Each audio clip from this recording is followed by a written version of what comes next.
Well, I have the article pulled up here. Yeah, they're following. Yeah, Booker's of the line. For what we're going to talk about. Yeah. Stash. Why don't we go over to you, because I don't think you got to worry about it. I think your team's about to win. Yeah, this is really interesting, obviously, to me as well. Okay, so topic: video game journalist industry has shrunk by 25%. And I read through this article, and I was going to pull out like the key points. However, this is really a pretty fine-tuned article.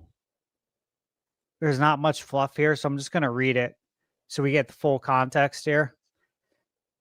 The headline is more than 1,200 video game journalists have left the media in the past 2 years and haven't returned to the industry, it's claimed.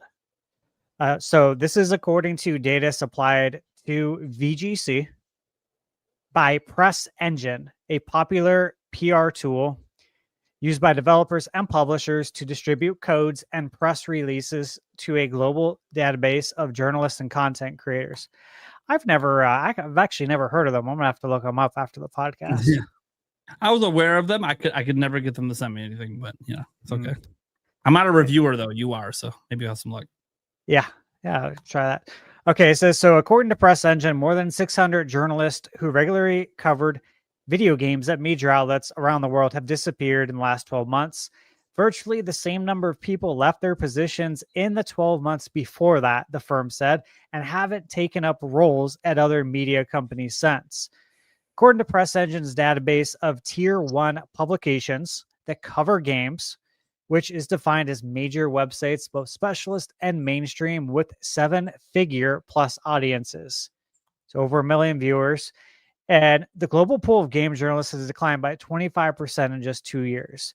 They cite the vast majority of these departures were from specialist game websites like IGN, Polygon, or they put GamePot, but I believe they meant GameSpot.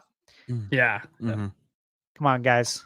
I know, right? This is article about Robinson. Come on, man. I know you're really good at your job. I do respect you. I've talked to you in the past. You're a good man. Come on. Well, I mean, to be fair, you're well, word correct's not going to get it. And yeah, exactly. Yeah. And I could see that being a name though for a video game website. Well, same here. Totally wrong, and it's some like really popular UK website. I'm like, oh well, I didn't even know. Right. Yeah. So first off, obviously those are they're big websites, but again, this is based on having 1 million viewers. So okay, this makes sense. We'll keep going.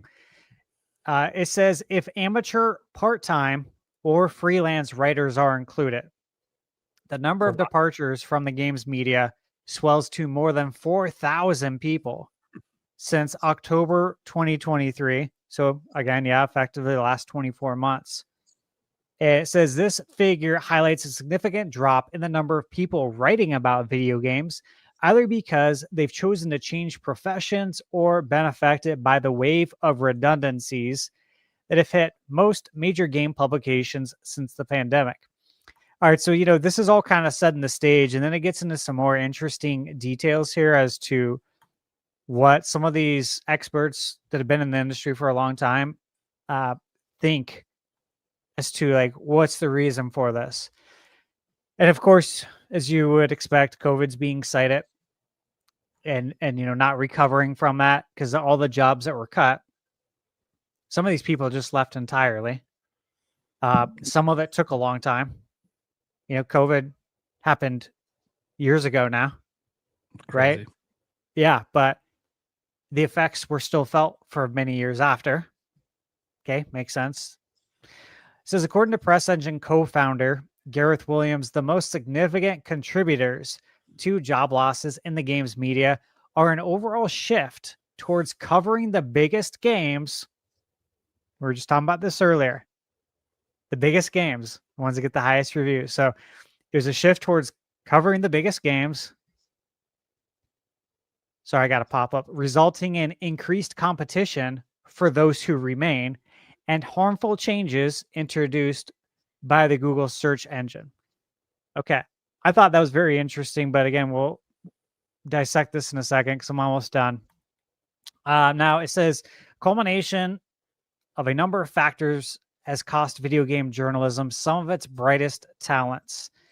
And then again, they say the COVID highs followed by a lack of diversification in content. I mean, I don't know if anyone else has reviewed Tiny Thor.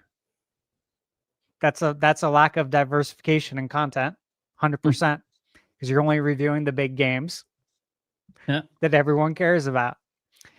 Google's helpful content update, and that's sarcasm, I believe. Summaries and AI have all contributed to where we are now. Yeah. It also mentions fan-led media might be the simplest route to consolidate revenue for publishers and secure the future for its staff, but it's only a start. And they mention in a consumer world where ad blocking is standard and games as a service and social media are communication tools where children and adults form their relationships, video games media needs to evolve and innovate. Support your favorite publications before you don't have the choice. But that RPG site was quoted on here, which I've seen them. Yeah. RPG site. Yeah, that's a lot. Yeah. I like them. So, veteran journalist Alex Donaldson, who owns RPG site, and he regularly writes for major outlets, agrees that the games media's recent troubles are primarily due to Google, but also to changing reader habits, which I totally agree with that. He also argued that layoffs could have been avoided with better management of media businesses. And he said, we're now seeing an increasing number of brands ran off the road entirely through a confluence of factors, but certainly primarily led by search changes, Google AI summaries, which everyone knows when you do a Google search, you get the AI summary. You know, it just pops up now automatically. And even user behavior changes as a portion of queries move directly to services like ChatGPT. And he goes on to say that my expectation is that games media will continue to shrink for at least the next 12 months. Any earthquake has aftershocks, and I'm currently not even convinced that we've hit the grip of the main earthquake yet. This might be the foreshocks. So he thinks it's going to get worse. For quality games media, I continue to believe that the best form of stability is dedicated reader bases to remove reliance on funds and a hybrid of direct reader funding and advertisements. So he kind of gets into like the nitty gritty here of like how to make some money, which is not as interesting. Because I think the gist of it. I think VGC is fan funded, if I remember right. So that's how they're able to survive. So 25% is a significant number, especially because here's the thing, though. They're only factoring in, again, million plus the big players. Yeah. Who else? There's so many more casualties on that. Yeah. That are not being accounted for. Oh yeah, people below 1 million. It's very like, you know, you're really, as someone who used to work in traditional media, like 1 million views a month sounds great. It's really not. Even back before like ad blocker was a huge thing, you be struggling to make a few $1,000s a month off just 1 million views, which is crazy because conversely on YouTube you can make significantly more with 1 million views a month. So I think it's an interesting, as someone who's worked on both ends of this, I think it's really interesting. I also think they're counting. They're probably not counting like YouTube stuff. They're literally just traditional print media stuff. I think this is kind of fascinating. Look, I've seen even the comments in the chat and everything. You know, a lot of people don't care about some of these big outlets. Like if IGN died tomorrow, a lot of people would care, but a lot of people in my audience wouldn't. But I also think that would be sad because the bottom line is, as much as like you could see a lot of the anti-video game journalist website, you know, rhetoric out there, reality is that you know, as much as we complain about access media, which is what a lot of people call them, because they get access that we don't. Well, if they go away, nobody gets access. You want interviews? You want inside stuff? You want let's say do you like when I report on rumors or leaks from journalists that have actual sources and follow the journalistic integrity to get things double and triple sourced before they report on it? If that goes away, you're left with random users on Twitter or something like that being a source. Is that what we want? Is that the only kind of rumors we want out there? Random people rather than people with verified, sources and actual backgrounds in this. I feel like people forget some of the value that these outlets can still have just because you don't like how they behave as like review outlets. Sometimes you just don't like the way they review games. LOL, too much water. Like I always bring that one up because most Nintendo fans are aware of that one, but I think most gamers are probably aware of it at this point. But there's also been other examples, like even in like Zelda fans might be aware of a certain person that used to work at GameSpot who not pot spot. I did look up. GamePod is not a website. Should be. Mm-hmm. But a certain point with Skyward Sword where he talked about how the controls are broken and don't work, and then he kept like people were telling him he's wrong. I don't know what you're talking about, and then he went on a live stream and showed him trying to shoot the bow, and he was trying to point it like the Wiimote for Twilight Princess, and everyone realized, oh, this guy skipped all the text in the tutorials. So he just doesn't know how to play the game.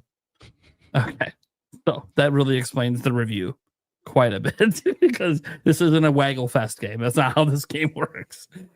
So it was like, stuff like that makes people devalue the outlets. But as much as me personally, I've never devalued the outlets for the review. I can devalue the reviewer. Like that point forward, I knew I'm never reading another review this guy ever writes because he's skipping things in the game, which by the way, I get it because the time crunch to get reviews out, as Thunderstash knows, is extreme.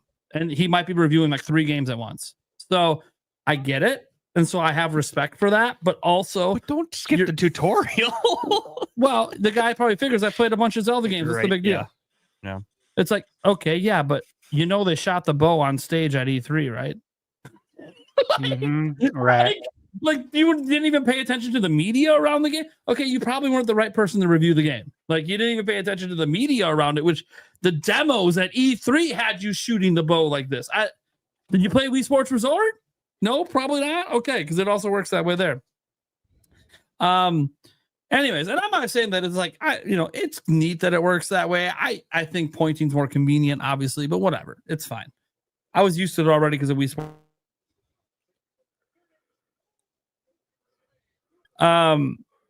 But you can kind of point a little bit with the beetle, but no, you gotta twist it. And anyways, I love the controls in the game. So whatever.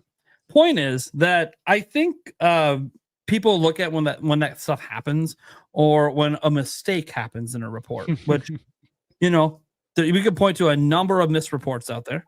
We can point to Insider Gaming, Tom Henderson. He's the reason the $90 misinformation got out there, right? He is. He's literally the source of it. He's the one that used the US dollar sign in the title and then set it in the text. And then as you kept reading, realized that this was actually the euro, not the dollar. So why did he put it in the text when he himself admits in the article it's the euro? Was he making an assumption? Which is probably what he was doing, that because 90 euro, it'll be $90, even though we already had the price point and knew it wasn't 90. Yeah, it all comes down to wanting to be first. Yeah, he wanted to be first. He rushed it out. And instead he was last. I've made mistakes with my YouTube videos doing that.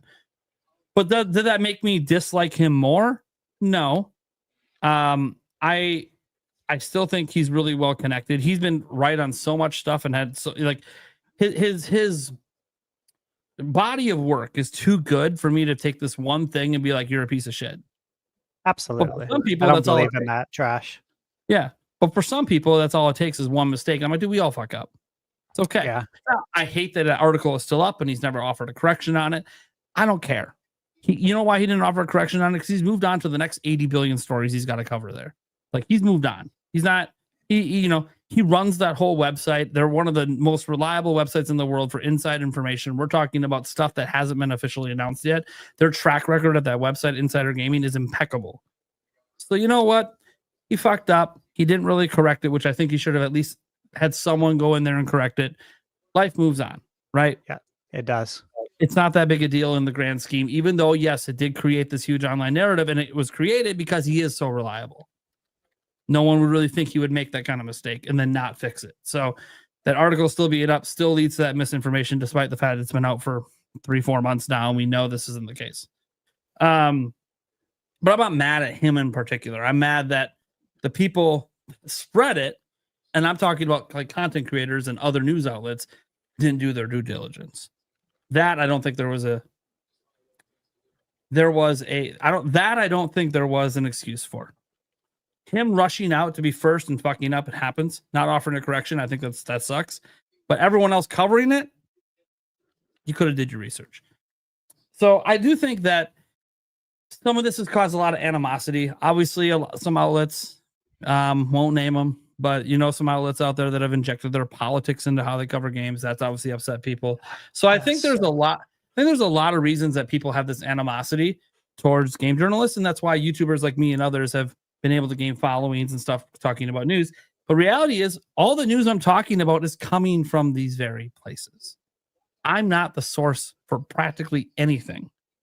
I'm getting my news from these very places. So you know what happens if these places stop existing? We don't have the news. So these places are actually an important wheel in the cog. I don't want them to go away. But I will say this. I said it in my video today. You're predicting a future where everything's just a shadow drop. It's like everything is a shadow drop. Still make announcements. Yeah, of course. I'm kidding. Make announcements. Yeah. Obviously, like the interviews and all the that stuff goes away. First looks and all that stuff. Like early impressions. And I won't say it goes away entirely. There's just less of it. Yep. So and then that sucks because the more of it there is, I think the better picture you can get. With the wide variance of opinions, you can get a better picture of things. Or the more interviews that, say, Eiji Aonuma does for the next Zelda game, the more information we might be able to glean instead of just having one interview. Him doing 30 gives us 30 interviews where they might mostly say the same things, but there might be this one question he answered a little differently that gave us a new nugget. That goes away if we're stuck with like one person, or it's just Nintendo doing their own internal interviews with their Ask the Developer series, right? Like, okay, well, those are all catered. They already know what they're going to say. Yeah, we learned some great stuff, but that might not be the questions the fans want to ask you. That's the questions Nintendo is willing to put out there. So I know I don't want journalism to go away or all these websites to die. Even the ones that went too political for me that I don't really visit them anymore. I still don't want them to go away entirely. I think a lot of the issues these websites had, and I've talked about this again in my video, is they didn't evolve with the times. I said this back when I was working at Zelda Informer to the guy who owned it when he bought it. This was back in summer E3 2016, and Eric was with me. We put up the one video that blew the fuck up from E3, and I had this conversation with the guy who bought Zelda Informer, and I said, I think we got to start shifting to making video content. Like, we can still do our walkthroughs on the website. We can still do the news and all. Like, let's not abandon what we're doing, but we got to start thinking about video content and growing followings on YouTube, growing followings on, other platforms that existed at the time. And, eventually, obviously now with Instagram and everything, yeah, we should be growing followings. Like, we should be making content catered to that, because what it does is diversify and also gets us in with all the trends. And some of these outlets like IGN, they got some pretty big YouTube channels. But if you go check out the IGN channels, they are so unfocused. It's like they don't know how to use YouTube. Like they garner this massive, like, millions of followers, and like some of their videos do worse than mine because they don't fundamentally understand YouTube because they didn't take the time to. They're not dedicated to it. YouTube's just this thing they throw it out because, hey, we make a little bit of coin. These are just videos we put on our website. I'm like, no, you need to make content specifically for your YouTube audience, and it needs to be catered in a specific way. It's really hard to have one YouTube channel that's really massive and generalized. No, you gotta be specific. Like the one series, they might still do it. They used to have that series at IGN where they had like a quick news recap. It was kind of like Spawn Wave, like News Wave. Yeah, But I remember that. You should have a channel that just did that on YouTube and did it for the YouTube audience and put all the sources down below. And yeah, the sources are all going to be links to your own website. That's fine. The Daily Fix. Yeah, the Daily Fix. And I think it's still going on, but they should have made that a YouTube channel, right? And they should have made sure they're on top of it with a dedicated team paying attention to what works on YouTube, not just what works on your website. But IGN didn't do that. They tried locking content for a while. They've tried paid subscriptions, all this stuff. And it's like, you didn't evolve with the times. You were trying to stem what was going on and delaying the inevitable. They still do it. Yeah, they Blockbuster style. Yeah. Go with the flow. Realize what's happening. Recognize. So that disagreement was one of many disagreements between the guy had, and I essentially got fired. But the point is, it's been 8 years later. Oh, 8 years later, you're finally pulled out. It's a long time. Yeah. Guess who's shrinking and guess who's growing? We just heard 4,000 people losing jobs, but I'm growing. I'm growing very loud. TMI, man. Girthy, some might say. Buttery smooth. Wait. Well, look, Gamer's the one over there talking about how much he loves cream. So, multiple times I've heard it this year from him. You said it on this show today. No, I said it was a creamy experience. I didn't say I love cream. Yeah, you love cream. You would know. Anyways, cream soda, maybe. Remember how words to me definitions? Cream has a definition. Anyways, I'll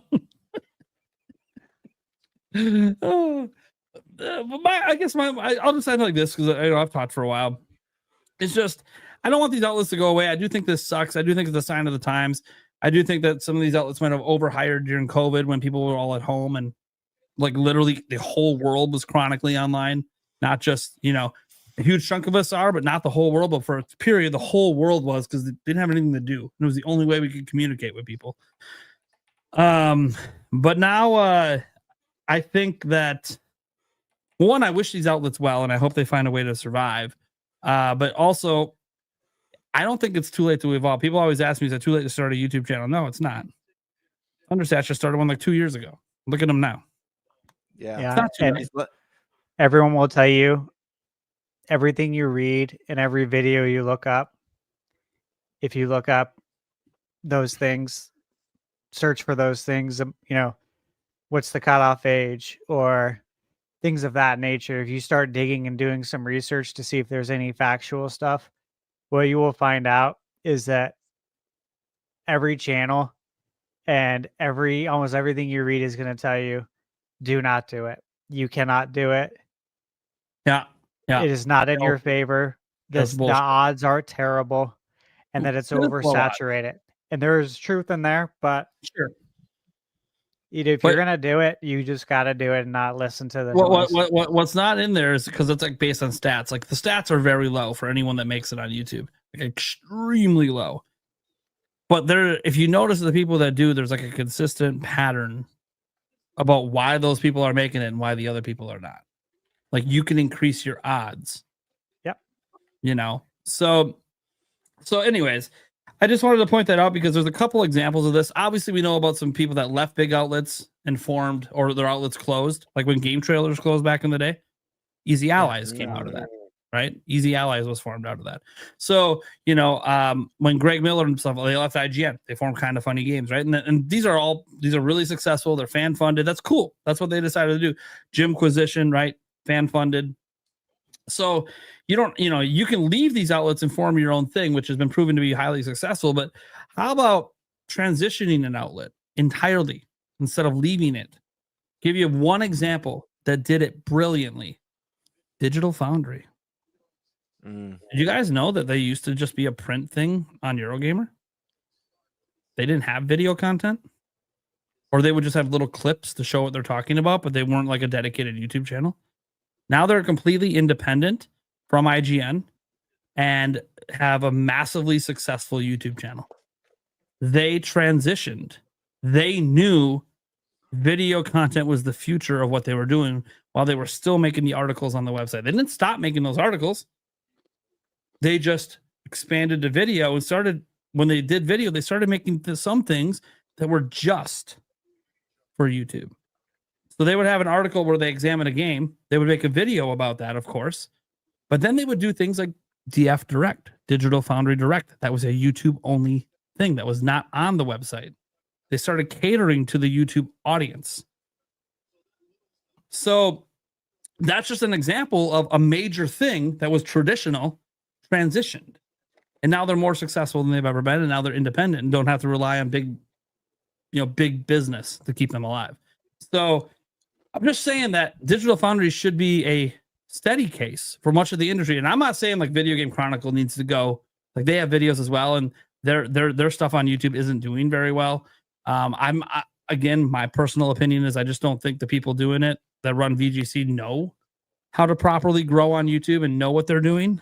And that's okay, because when you come from the traditional side and you don't have this experience, it's a very different. Writing editorials and doing interviews and doing written reviews is a lot different than on-camera personality. It's a lot different. You think, guys, when you see me amped up and energetic on here, do you think that's how I was when I wrote about the latest interview from Aonuma on Zelda Informer? Did you think I was in there all caps? Oh my God. Like, no, because that's not the right medium for that. It's a wonderful image, though. Can you imagine? I'm sitting here right there. Oh my God, you gotta be fucking kidding me. But like that kind of stuff works in a video format because people can see your energy. And the one thing I will say is you don't have to be energetic like that to be successful, right? Like Digital Foundry is not that way at all. And there's many different ways to be successful. You don't have to be like that. But what you learn is you have to know how to talk to a camera. You have to know how to talk to other people. You have to know how to talk to an audience. And you have to be genuine. And because in the video space, people will see right through that fake bullshit. Now, you can be genuine and be a conspiracy theorist, but you better genuinely believe those conspiracy theories. Because if you're just saying it to say it, people will know. That's why when I was talking about like the negative stuff before too, like the negative YouTubers, I think some of them are being genuine. That's why it works. Yeah. Like if they weren't, people would see right through it. So, whether you think they're grifting or it doesn't matter, they're genuine about what they're saying. So I do think that that's the case here with the traditional media. I think they need to transition. I'm not saying they all need to go video. Obviously, Video Game Chronicle, despite their YouTube not doing well, they found a way to keep a traditional print alive. They went fan funded, and it's working for them. They have enough people to support them to keep their website going. That's good. I'm happy for them. Digital Foundry made a transition over to YouTube. Happy for them. What I'm saying is these outlets focused on stemming the tide instead of recognizing it and changing course. And I feel like that's something that Video Game Chronicles article was Andy Robinson was trying to point out towards the end, talking about how, hey, you can go with like a fan funded model. You can go like there are ways to go about this. But the problem with these major outlets, like IGN, Eurogamer, they're owned by a huge, massive corporation. These major outlets, unfortunately, there's just too much corporate red tape a lot of times to make these decisions. I was obviously 1000% correct about transitioning to making videos on YouTube. 1000% correct. My YouTube channel kicks the living shit out of Zelda Dungeons YouTube channel. They have more subscribers. I get millions and millions and millions of views a year, and they're lucky to crack 100,000 views a year. They don't know what they're doing. They didn't listen, and that's fine. They could have had it all, but I couldn't make the decision on my own because I had a boss, and my boss didn't think I was right. And that's what happens when you have corporate red tape. I'm not saying he's corporate, but it was someone above me who just says no, and I can't do it. So, yeah, I think for some of the mega websites, it's going to be hard. I think like IGN is an example. Like if they ever get to a point where things aren't going very well, I think, maybe you can't get away from the mega corporation. Then, yeah, maybe you do what Kind of Funny did and you spin off from it. I mean, IGN's in trouble if Pierce Snyder ever spins off from it. One of the co-founders of IGN. If he ever spins off to make something new, he is getting blocked hardcore by corporate and he's done with that shit. Yeah, I would presume. Yeah, Here if he is ever just gonna leaves the retire. format, I think he'll retire at IGN, which he totally fine. But I'm just saying, if you ever see him leave IGN with a bunch of people and spin off and form something new, you know it was corporate red tape stopping them.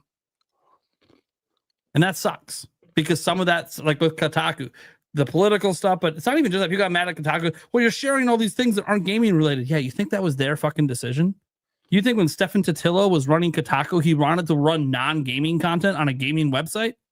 Fuck no. Those were those corporate overlords forcing that bullshit. Think you wanted food reviews? Fuck, you want to fucking review food? Fuck, Well, I mean, it's not even gaming food. I mean, to be fair, if it's like what wings go best with this game? No, it was always Yeah. like, ooh, we made a Food and game pairings. we made a love triple stuffed Oreo. We better see how good the triple stuffed Oreo is. But who gives a fuck?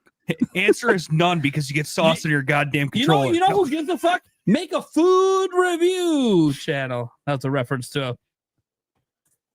You have to see the food review guy. Like he's got the driest voice, but man, dude, his Oh, I channel's- think I saw him. I Yeah, think I he's- saw him like you're- maybe half a year ago. Yeah, he's still, dude. He's been doing it for years, like a decade or whatever. He puts the suit on, very dry, but he just reviews literally any new menu item on anywhere. Oh, I got the new quadruple beef Arby's. You know, they have the meats. Looks like a little too much meats. Okay, I think it's the same guy then. Yeah. Highly entertaining. Yeah.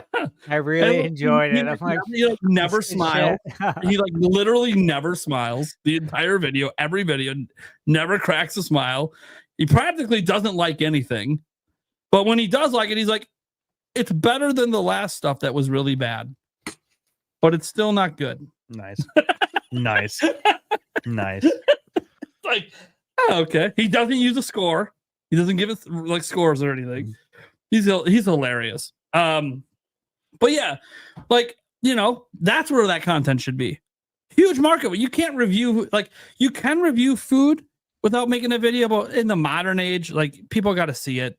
Mm-hmm. They got to see your reaction when you eat it.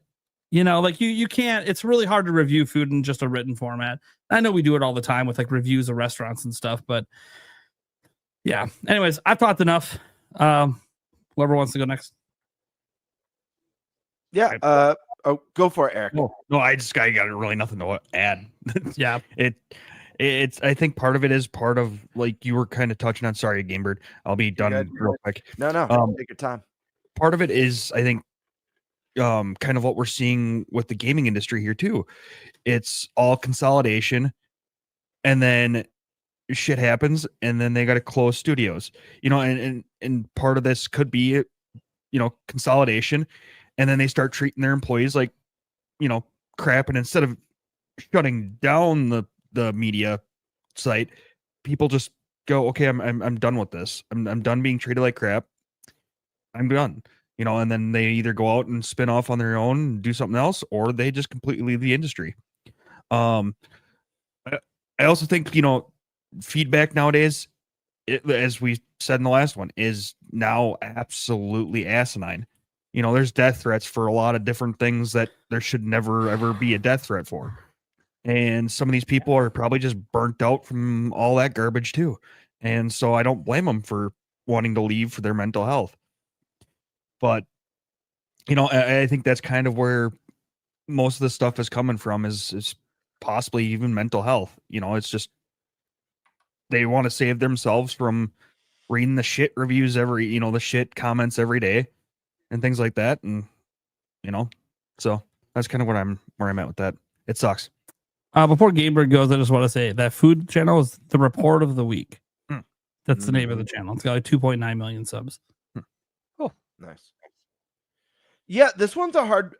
I feel like it's hard to for me to kind of pinpoint the root cause of this because I do feel like it's really multifaceted.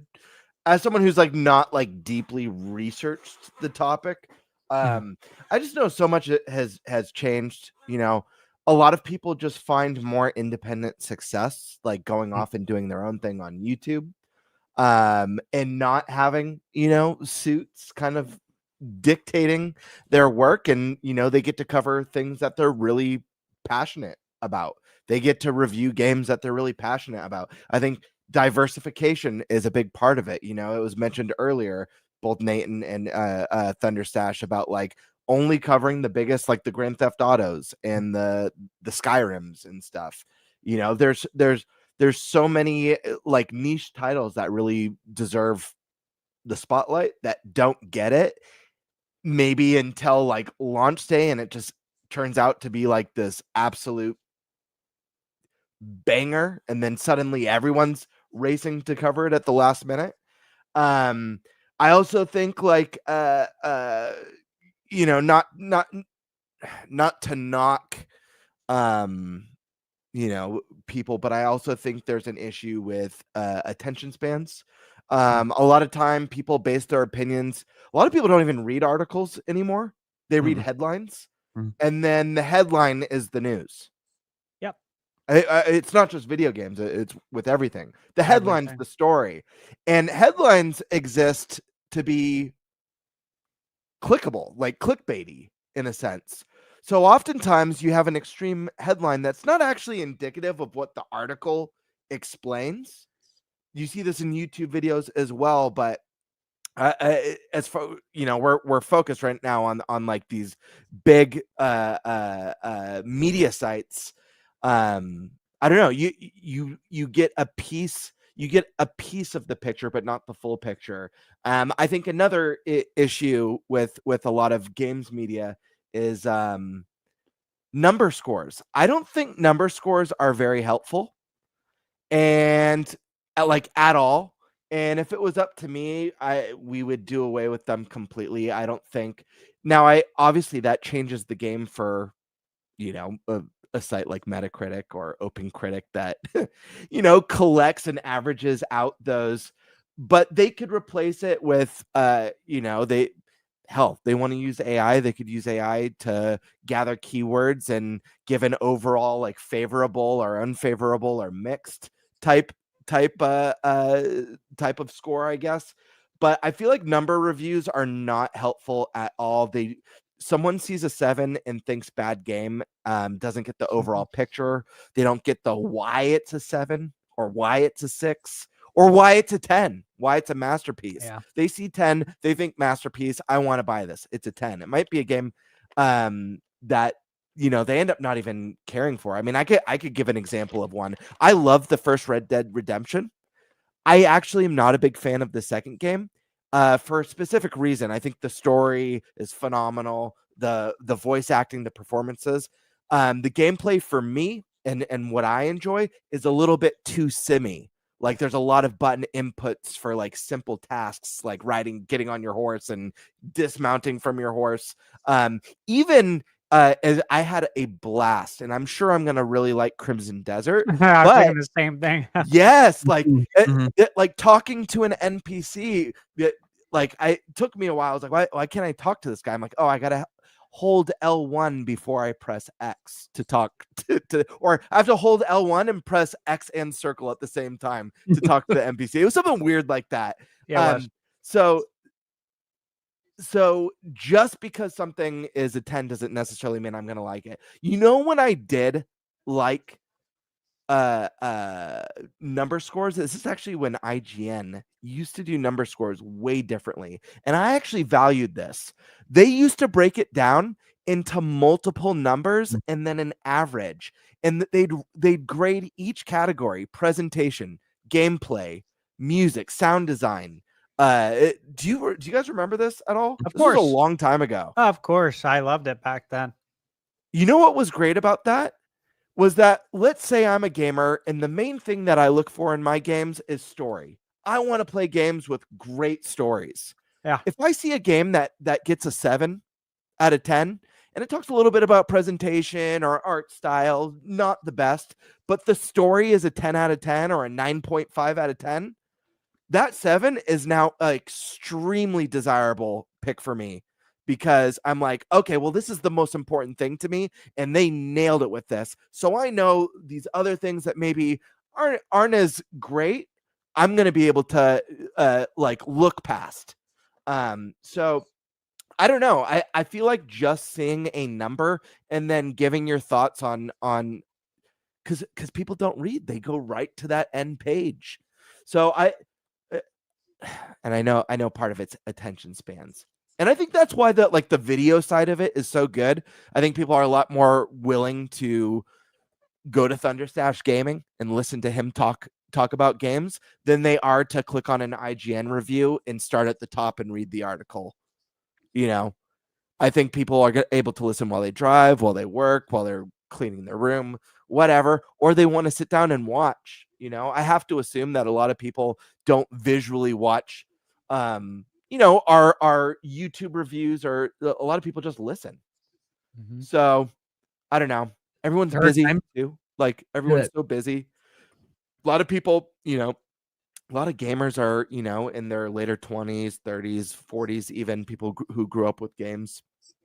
I'm on a time crunch, man. I most of the videos I take in a lot of your guys' content. I listen though, you know. Even when I'm at home and I'm working and I've got like a Prime Video on my computer or a Stash Video on my computer, if I've got to go into the other room and do something, I'll turn up my volume and I'll listen while I'm in the other room, and just listen from my speakers. But yeah, I don't know. It's a hard one to pinpoint, but I do think I do think it's really multifaceted. I think that behavioral patterns are changing, attention spans are changing, number reviews aren't helpful. I think people like the headlines that don't give the full picture, but I get why they exist. It's just the whole thing it is a big mess, honestly, to me. And I think it would be very advantageous for the outlets to really think about creative and unique ways to deliver their news, because I guess what's been the status quo for a while just doesn't work anymore. And it's kind of like you said, Nate, about times are constantly changing and we need to adapt. I mean, I remember when Nintendo decided, you know what, we're not going to do live presentations at E3 anymore, and we're going to do our own thing. A lot of the articles, I know Polygon was one of them. It was like, oh, this is proof that they're not confident, or they don't have anything to show, or this is spelling bad news. But it really was, a company that's not usually ahead of the curve on these sorts of trends, actually being ahead of the curve and realizing that doing these things in the digital way and having the full control of your message is going to be not only more financially viable for us, but actually create a better experience for consumers, which is most important. And look at where we are today. Everyone's followed suit, like Sony's doing it, Microsoft's doing it, indie companies are doing it. Directs are the thing of the future. So yeah, it's times are changing. Media, I hope they can adapt. I think the journalists and the media are important. Whether they, I don't know. I don't have the answers. I just think things need to change, and we need to adapt to the climate, I guess. Like all that. Has everyone went? I haven't went. Yep, your last one. Yep. Okay, I won't go too long. All right. So look, this is the things that are in the article. I am not going to say one thing or another. Like, I think they know what they're talking about, and I do think the things that they have said, I have no reason to think otherwise. I'm looking at it obviously from like a grander scale, bigger picture, outside looking in, what I think based on me, right? This is how I look at it based on how I've interacted with this stuff for a long time. And I can go back, to the very early 90s with magazines, EGM, Nintendo Power, GamePro, you name it, reading video game reviews. Of course, to the dawn of IGN, when it was IGN 64. I was there from the beginning with them. I was in the forums back then. you know, we've all seen everything evolve. I used to pick up every day on the way to school. This is in middle school. I used to pick up the newspaper, like from the gas station right by school, so I could read the sports page in class. And the teacher would be talking up front, and I'd prop the newspaper open and just sit there and read it. Times have changed. Nobody gets a newspaper anymore. I used to deliver newspapers. Yeah, I mean, I'm not that old either. Like 40, but I'm not ancient, bro. These things though are all gone, right? Everyone consumes things differently now. Nobody sits on the toilet and reads the newspaper. You're on your phone, right? But how many people are even reading today? They're not. All they can ingest is headlines. That's it. And then they regurgitate it like they're smart. You have no idea what the context is, bro. Right? And so, as a content creator too, you think about, do I need to shorten this review? Is this too long for everybody? Can they handle this? Is their attention span just too weak? Is it not where it needs to be? Am I the one who needs to change? They're not going to change. No one's going to increase their attention span for them, right? You look at all these things, right? Do I just be me and I continue to do things the way I do it? Do I try and evolve? Do I say I'm 40 years old? F that. Some of these companies that have been around for so long, do they think in some of these terms? Like, I'd rather not do this at all if I have to possibly dumb things down. That's how a lot of them will look at it, and that's how they'll talk about it behind the scenes. They'll never say that in front of the camera, that they're dumbing down their content for today's consumer. They'll never say that, but that is what's being discussed behind the scenes. You look at all that kind of stuff, right? This is where I really feel, I don't know, very strongly about it, in that I really appreciate it for a very long time. IGN. I thought they were just great for the longest time, especially being there from like the dawn of AOL. Like, oh yeah, I felt like, dude, I was there from the beginning. This is cool. And it's like, I'm working in the restaurant business, working my ass off, and working my ass off mortgage. And all I'm thinking is like, man, I would love to do a job like this so much. And as the years go on, what I noticed is that attitude that I have, right? Because a lot of people at IGN have that attitude. Like they would love, like the people who are reviewing games, you could tell that they were one day they're like passionate. us. Yeah, they were like us at one point in time.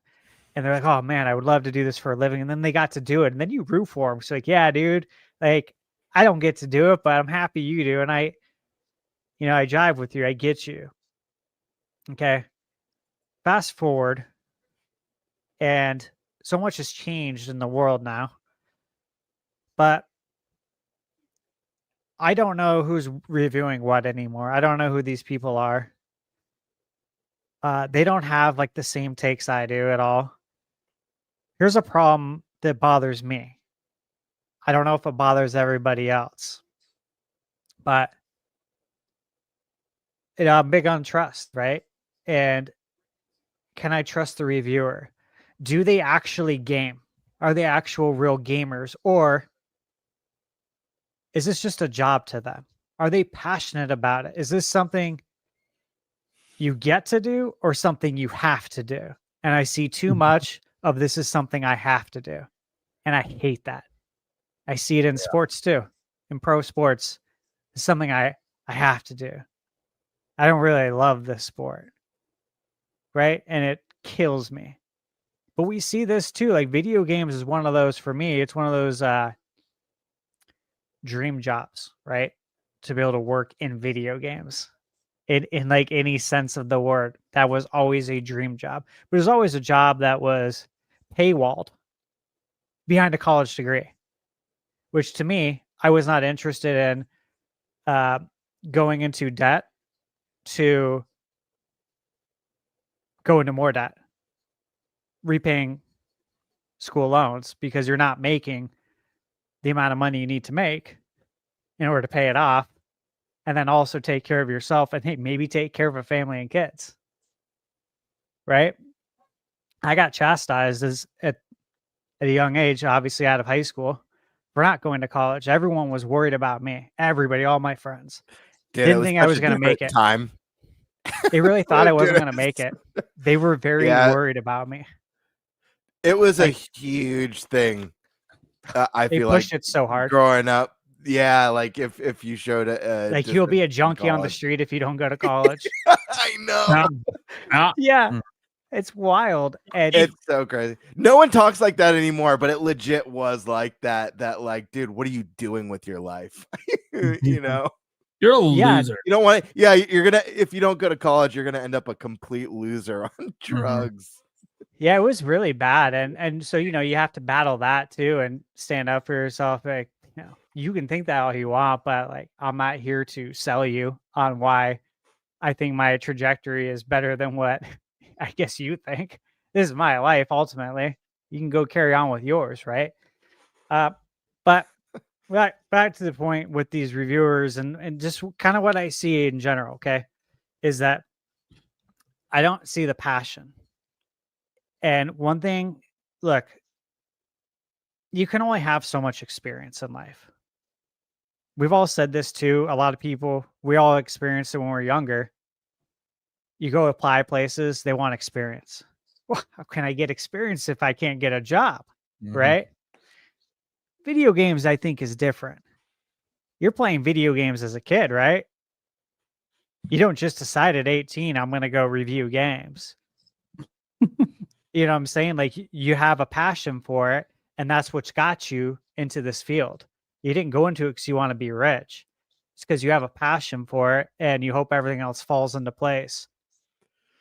And what I've seen, though, is that I don't see passion. I don't see the knowledge, to be perfectly honest, where I would like it to be in order for me to trust people, to take their professional opinion on whether or not I should spend money.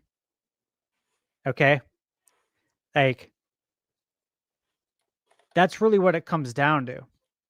If you're giving a game a 5 out of 10, that's clearly not, or you're doing the stupid shit they just do a ukulele. If you're not using your brain and you expect me to take your professional opinion when I know you're not using your brain, how can I trust you? How can I trust you to tell me how to spend my money? Okay? But here's the overarching part is the trust factor with media in general. And I won't get into details, but look,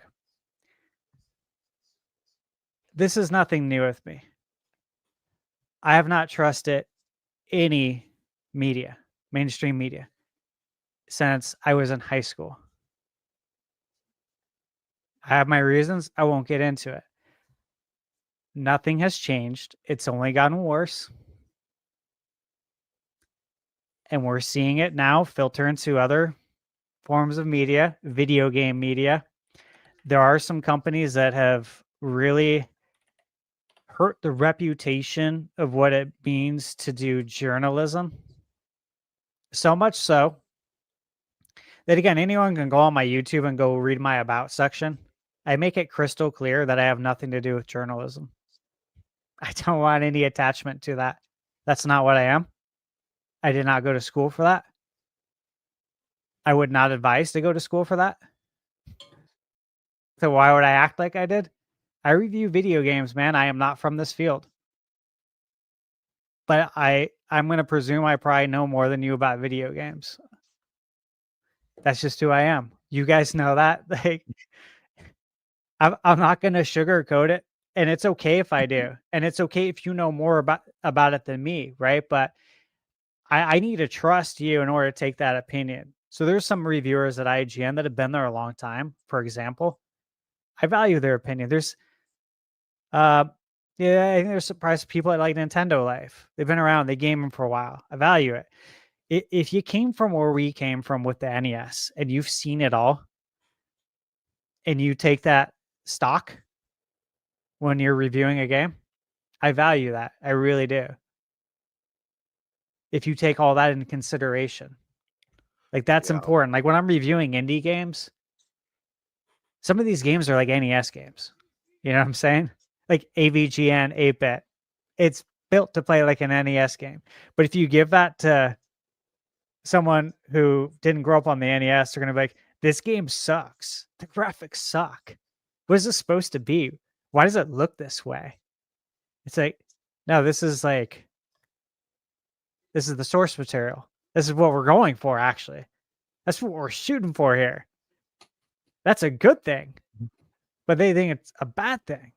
And then they tell everyone this game sucks. Don't buy it. These are all the things I look at. And the last part I'll say is this. Sports, video games, sacred. Please leave them alone. Leave the politics bullshit out of it. And I mean every aspect of it. Not just what side you're on and this and that. Everything. Leave it all out. Please keep it sacred. People do this to get away from that. That's one of the reasons we do it, right? Sports, same thing. I want to hear about it. Hollywood people, I want to hear your opinion on shit. I don't know you. I don't know you from Adam and Eve. I don't care to. You know what I'm saying? Let's just keep things simple. Focus on fun. None of this is that hard, guys, right? It's video games.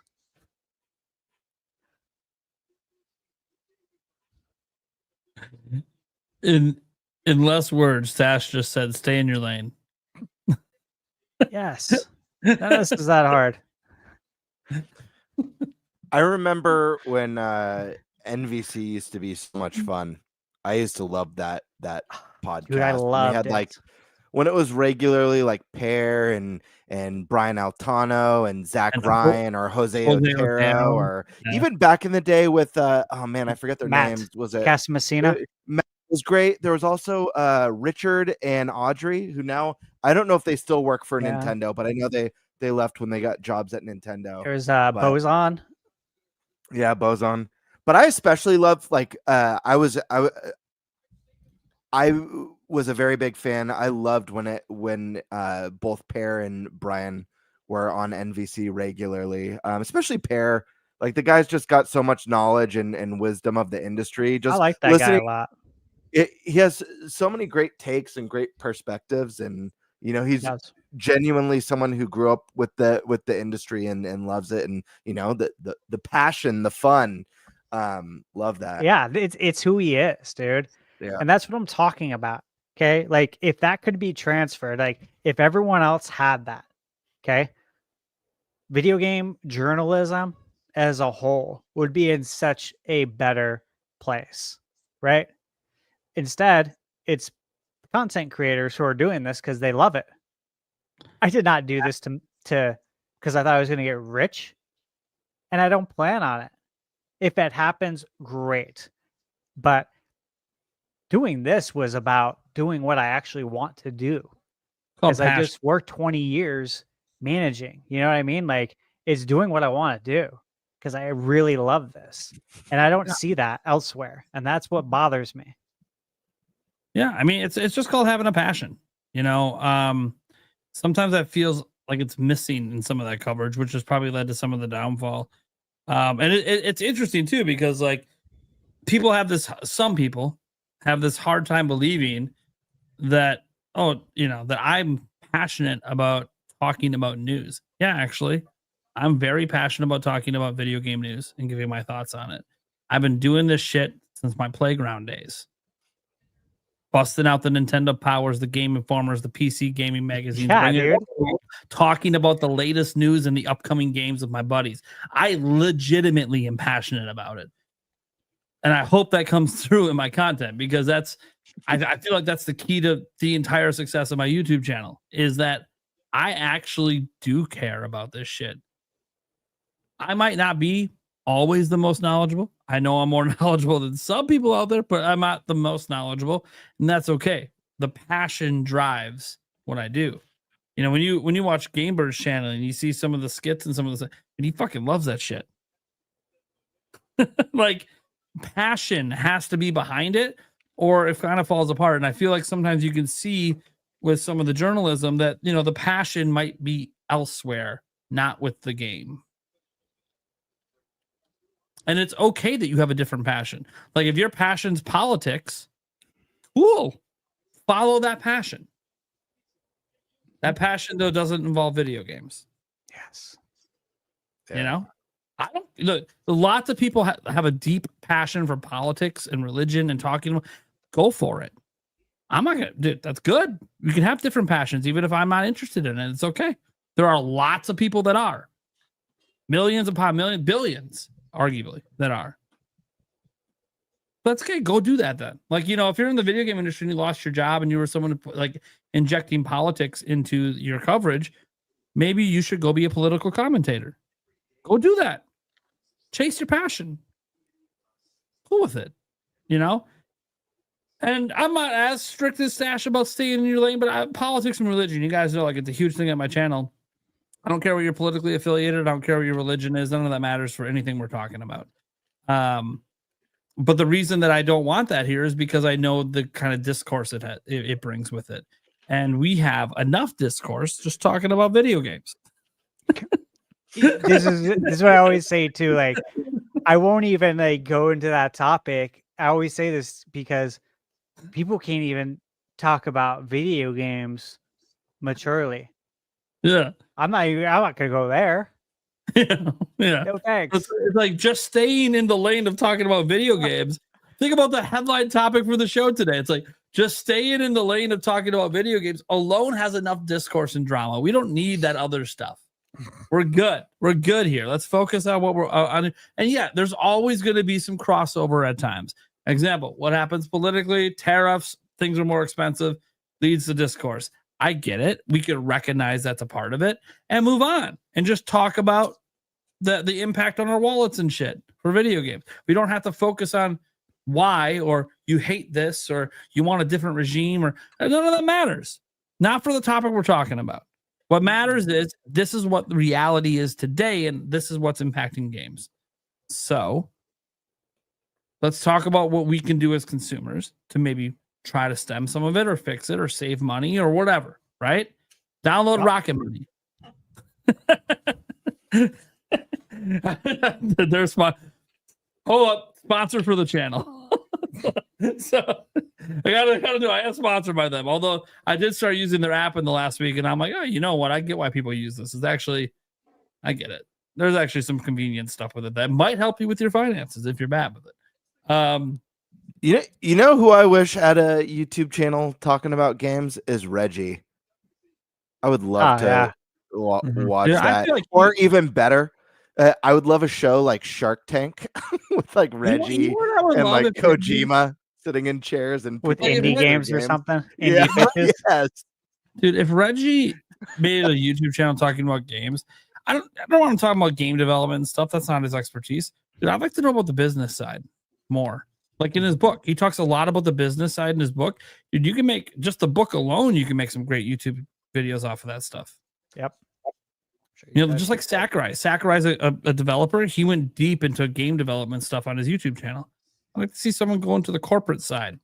Give us more insight about what it's like and what goes into these decisions.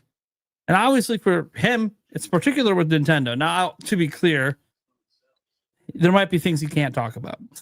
You know, like it's how it is. I'm sure he's got some NDAs and some stuff. You know, he was on the board in Japan. Okay. There's gonna be some things he literally just cannot divulge or cannot answer. Mm-hmm. It is what it is. But as we saw if you read his book, there's a lot of stuff apparently he can talk about. So I'd like to see some videos. I think a lot of people haven't read his book. There's a lot of good stuff. They have to read. Yeah, well, This goes back to people not reading reviews and stuff. Problem. Maybe that's why journalism sites are going down, because people don't want to read. I don't know.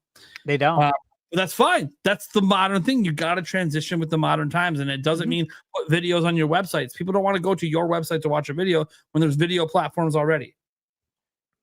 They want to go to the platforms they're already watching videos on. That's where you got to bring your content, and you got to cater it for that platform. Not I made it for my website and I just uploaded it on YouTube. No, you got to cater it for the YouTube, or you got to cater it for TikTok. You got to cater it for Instagram.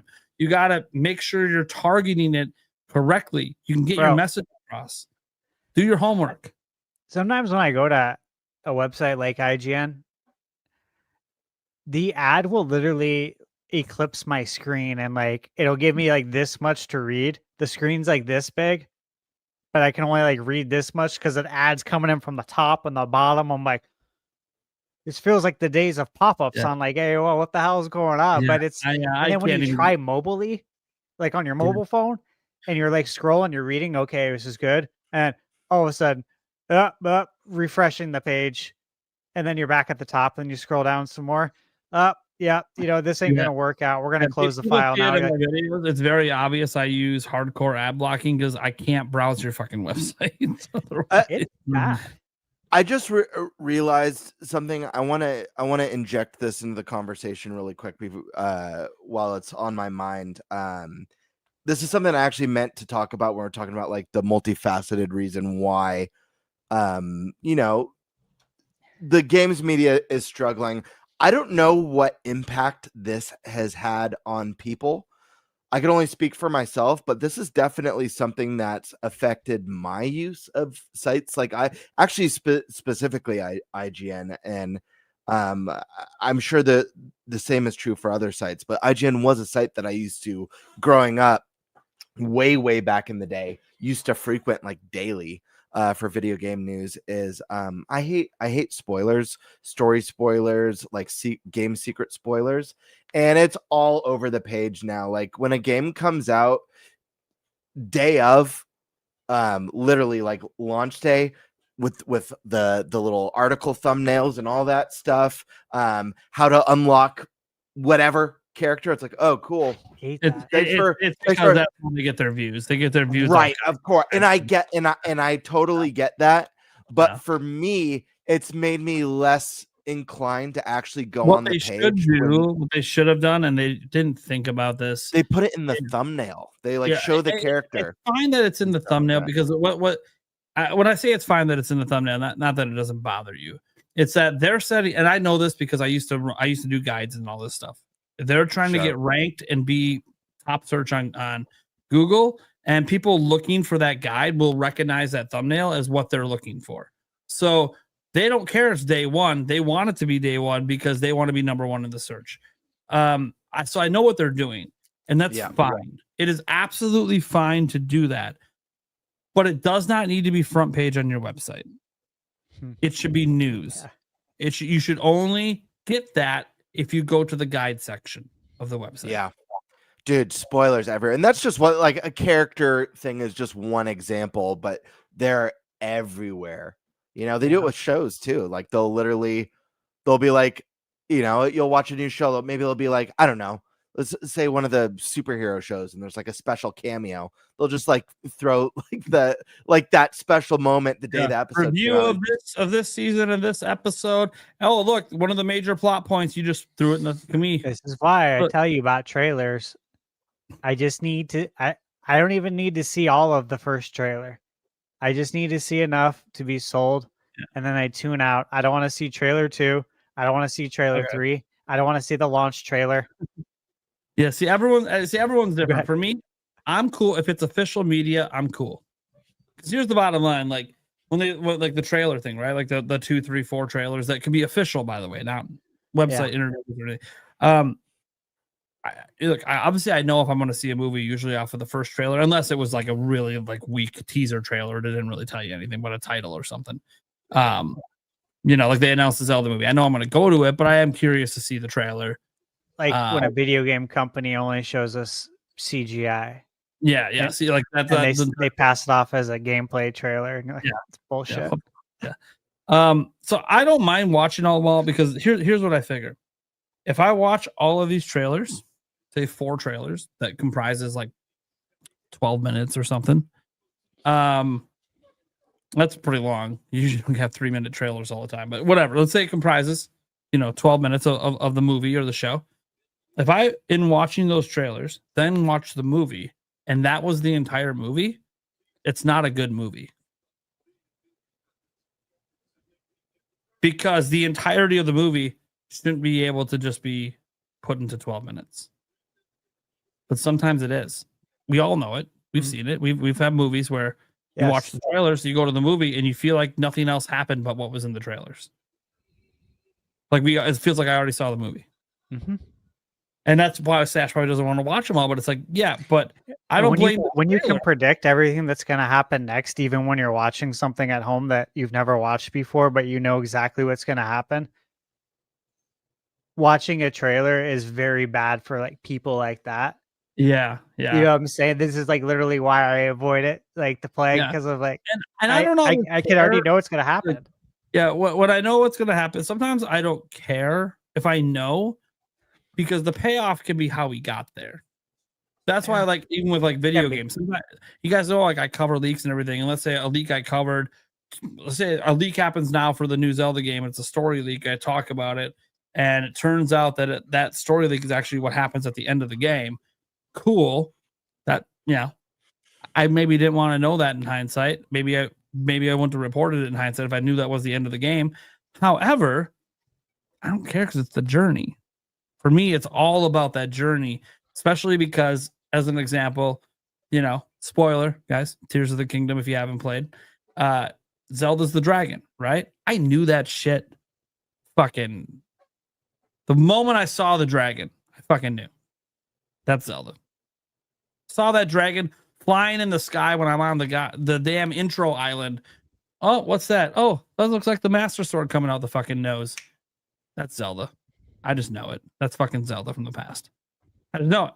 It's Zelda. It wasn't spoiled for me. I just knew it's Zelda. Some things are predictable.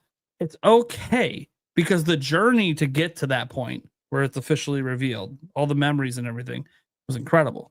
And I loved it. I'm okay if certain things are predictable.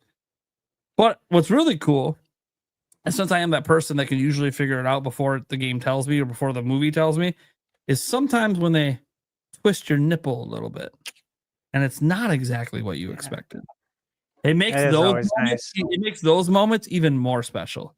Yeah. And that's why I'm so glad that I didn't actually read the books for Game of Thrones before I watched the show. Because things I thought were going to happen, it didn't go the way I thought. So it made it really enjoyable. It went the way I thought. I watched it with Michaela. There were some, as an example, Ned Stark. I ruined it for her. Die, just based on who the actor was. I knew he was going to die. Oh, yeah. I knew from the first book. Every role, he's going to die. And the season, he's not making it past season 1. And it sucks because, God, he's so good at this role. He's good at every fucking role he does, but he dies. Every role. Yeah, he's great. He's so good at these roles that don't last. And you kind of wish they would because he's so good at the characters he plays. But but then again, that's the thing. That's also what makes that character so good, and he's so good at being the guy who dies. And it's funny, even though I knew it was going to happen, when it did, I had a little tear roll down the eye as Ario was watching it. I'm like, dude, you're so fucking good at. Why are you so good at dying and making us care that you're dying, even though I knew from season 1, episode 1, you were going to die. And even when that moment came, God damn, you're so good at this role. Well, dude, it's Boromir for you. That is Boromir for you. Hey, he lasted a little while before he died in Lord of the Rings. A little while. He didn't die right away. Anyways,